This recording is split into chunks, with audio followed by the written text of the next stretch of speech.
Hi friends, so I'm going to be talking about servanthood as we read John 13, 1 through 17. Yeah. So where it picks up is the end of Jesus's life. He had just come into Jerusalem and they're about to eat the Passover meal together. Celebrating, the Passover, obviously. Jesus is about to get arrested and killed very soon after this conversation with his disciples.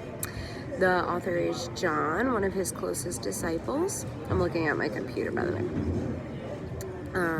The genre, I think, is a gospel narrative that has some symbolism in it. Of the washing of feet. And this passage is at the very beginning of his final conversation over this last meal with his disciples. So it kind of starts out this conversation with the foot washing and giving this example and explaining to them how to do this for each other.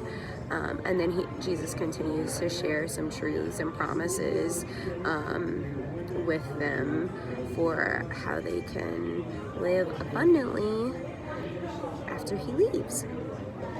So, like I said, the conversation is between Jesus and his closest followers, his disciples. It's kind of an intimate setting. They're in an upper room, just sharing a meal before he's about to die. I think the tone is one of humility, as Jesus is really trying to model and teach his heart to serve them, but also for one another to serve each other. Terms that I noticed repeated were wash, feet, clean, Lord, and teacher. The genre that I kind of noticed, I don't know if I'm properly labeling it, but I think that the washing of feet is more of a symbolic act. And that I believe that the disciples would have understood that Jesus saying to wash one another's feet is meaning to humble yourself, to lower yourself, to serve one another, prefer them, and honor the other person above yourself. And he's demonstrating it through the act of washing their feet. So,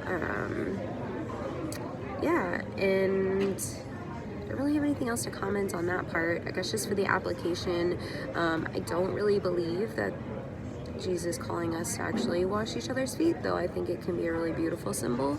But I think rather it's considering what would humble service of honoring and preferring one another look like in our context. And I think that can be helpful to consider and talk about. So I hope that this was good for you guys, and I love you guys and appreciate you all, and pray that y'all have awesome life groups.